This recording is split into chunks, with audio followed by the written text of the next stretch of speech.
Hello again and welcome back to another one. And today we have a couple of topics to cover, from one that shows M light up the UK year-end chart when it comes to the biggest hip-hop albums of 2024 in the country, and we'll expand on this in a moment. Today we also have more from Xzibit, who recently spoke about his past collaborations with M, and he also briefly spoke about what he respects about M after all these years. I mean, it has been nearly 30 years since M dropped his first studio album, and M has had a lot of time to switch up, but he's still here, and we'll expand on this later. And today we also have one that shocked hip-hop fans on the web when Drake freestyle hit the web, where he addressed some of the criticisms he's faced since the battle. However, in this video, we'll be focusing on what some believe to be Drake calling out and even dissing LeBron James for being disloyal and being some snake. And this has sparked some viral reactions as we got to find out some wild alleged details about Drake during the debate. And we are at a point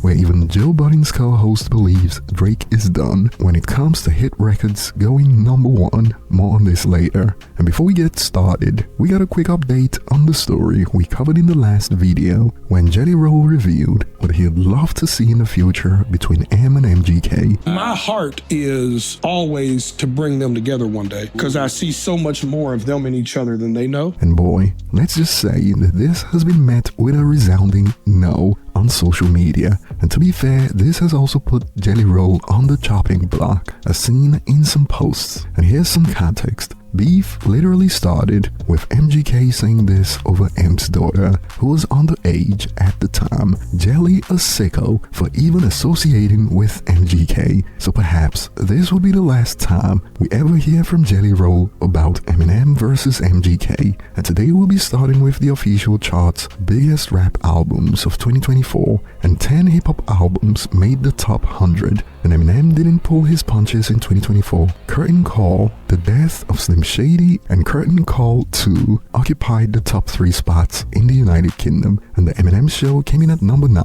50 Cent also occupied multiple spots, Best of 50 Cent at number 4, and Get Rich or Die Trying at number 8. And Kanye West, Travis Scott, XXXTentacion, and Drake also made appearances in the top 10 in 2024. And are you surprised by any of the albums that made the top 10? Tell us below later in the comment section. And moving on, before we get to Xzibit's take on M's career and their past collaborations, Drake caused a ruckus a few hours ago when Fighting Irish Freestyle hit the web, and it was filled with bars that many are convinced are aimed at LeBron James, who used to be tight with Drake for over a decade, but has since been seen vibing to Kendrick Lamar's songs Even Not Like Us on multiple occasions. Check out some highlights from Fighting Irish Freestyle. Drake rapped on Fighting Irish Freestyle. Remember we trading watches? I gave you that Arabic dial. You gave me a numbered edition. You would even check up on my son like a pediatrician.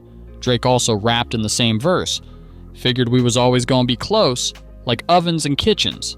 I was sadly mistaken. The loyalty wasn't a given.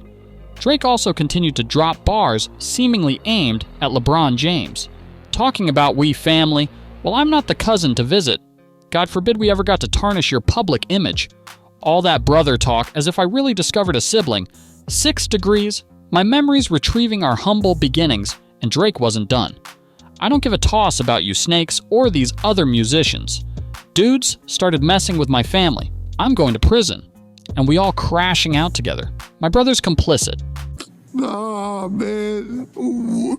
And on a side note, Drake has been getting cooked for being salty about LeBron's quote betrayal, as posts like these went viral. Drake has LeBron tattooed on his body. He is now dissing that man. We've reached bitter baby mama behavior now. And various renditions of this post about LeBron tattooed on Drake's body have gone viral. And just to clear the air for those wondering if this was about LeBron James, this was a reference to LeBron's high school. However, apart from those clowning Drake for acting like a bitter baby mama, others have expanded. Drake had to watch people who claim to love him dance to some stupid song and then act like he shouldn't take it personal or it was just a music battle. You can't say I'm your brother, then support someone who is is not your brother dissing me. I hate that you losers try to justify that being okay. And some users expanded, and for it to be the worst crime you can accuse a man of, especially when you've been around that person and know they're not on that type of time. A lot of these clowns should have taken the Savage or Yachty route, sit back and let them boys squabble, if anything. However, just like 50 Cent rapped on patiently waiting, these industry dudes ain't friends. They know how to pretend. Some have fired back at Drake with takes about how he should have known better than to trust industry friends. Check this out. MFers need real discernment. Industry friends ain't real friends, therefore that love ain't real love. Seems like everyone knew it but the slimiest cat in the room. I don't know, you reap what you sow, and the user expanded. You ever had work relationships with vendors, etc.? Industry friends can be formed in any form of industry, my friend. Some are just acquaintances, some just there for the moment, and as soon as a purpose is served, they on to the next opportunity, not just in music. And in this case, it took this to happen for Drake to realize that all the people he thought he had in his corner were all industry friends, especially YG, who he was bigging up on Family Matters, and this one blew up in his face. And we got Joe Budden's co-host out here speaking on how he believes Drake going #1 is over. Check it out from Mark Lamont Hill podcast. Like, you know, Drake is Drake. I don't think that Drake is not gonna never have like a #1 record again. I'm not sure he will. I'm saying though, here in America, Drake, and part of it is because he's attacked the Universal Music machine. I mean, what troubles me, Dr. Lindsay, is Drake is that guy who the Universal Music Group, the music industry is trash in general, right? And they manufacture hits, they manufacture celebrities, they manufacture stars, they manufacture #1s. Drake is suing them for manufacturing the #1s that are taking him out the spot, but ignoring the fact that those same machines got him to the #1 spot. It's like you can't have it both ways. It's like, oh, all my number ones were because of me. All my number 10s were because of you. It don't work that way. He had a #1 with SZA. What's that song? I'm talking about Slime You. Oh, Slime You. Oh, yeah. Right, that's my point. It went #1, and nobody listened to Slime You Out. Nobody liked Slime You Out. Somebody likes Slime You Out, but not enough for it to be #1. I'm saying he's go ahead, Trina. He's the system that he's calling out, right? Like, you have benefited from this today. Literally today on my Pandora, I got they were like, the Drake station, all things Drake, blah, blah, blah, blah, blah. This is targeted by your company. That's not, I have never, and I've long been a Drake, absolutely not person, well before wop, wop, wop, wop, wop. So I'm just pleased in this moment that pop culture broadly has said no to him right now. I'm kind of with Jameer. I have no idea where he'll be in a couple years, what he could do, what he could retool. And also the hundreds of millions of dollars that he has, I'm sure he'll be fine, irrespective of what this does mean. It was a cultural reset, and at Drake's expense.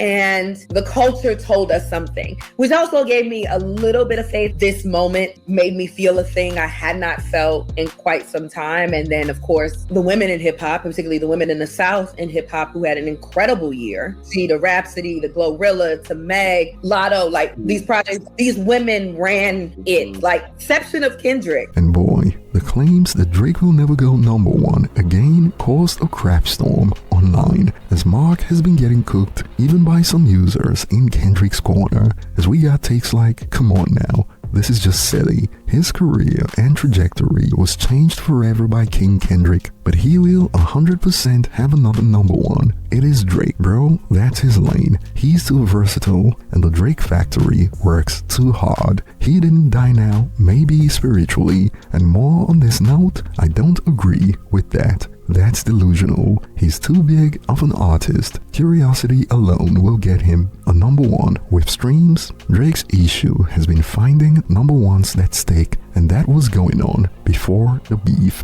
I think he seriously just needs time off. But what are your thoughts? Do you agree that Drake will never have another #1? And moving on, we got Xzibit recently on the Bootleg Kev podcast, and he briefly spoke about working with M and what he admires about M after all these years. Check out a snippet. You and Eminem have had some amazing moments on records together. Yeah. Don't Approach Me is a great record, by the way. Thank you. Bitch Please 2 ended up on his album, right? Yeah. which was random as fuck. Yeah. Like, how the fuck did Eminem get the second bitch, please? Hey, man. Yeah, it was good. Can you talk about your guys' relationship? Because obviously you're on tour with him too, the Up in Smoke tour. Eminem's not quite Eminem yet, but he's still Eminem. You know, he came out in the fucking jumpsuit and shit. Yeah. So it was like your guys' chemistry was pretty crazy on songs. Nah, it was good, man. I think we just cut from the same cloth as far as where our taste in hip hop is, right? So, you know, everybody has their own original way of presenting themselves. And, you know, he's definitely, you know what I'm saying, one of the greatest. You know what I'm saying? Seeing him, you know, now from then is dope to be able to see how the integrity of what he's doing is still intact and still in place. We definitely were in the same circles, but, you know, I can't say, you know, like, oh, we had like the best of friendship. Right, you know, right. I think they're like denying and Y'all got classics together. yeah, Denine and Royce and like his family is For sure. You know, Paul and Tracy. That, you know, like he's with his peoples. You know what I'm saying? So, but when we do interact, it's love. You know what I'm saying? Like, yeah. Because you got Royce on the new album. Yes. He fucking spazzed out. He always spazzes out. Yeah, Royce is, I always tell everybody, I think like at the skill of rapping, you know, you got to talk Black Thought, you got to talk Royce. There's just names that like we don't hear enough. It's like, yo, like Royce is up. I don't know how much I could give away about the album because you did play it for me. Yeah. And it's not coming until February. And I'll be looking forward to your thoughts in the comments. Thanks for watching. And if you enjoyed this, don't forget to hit the like button. See you on the next one.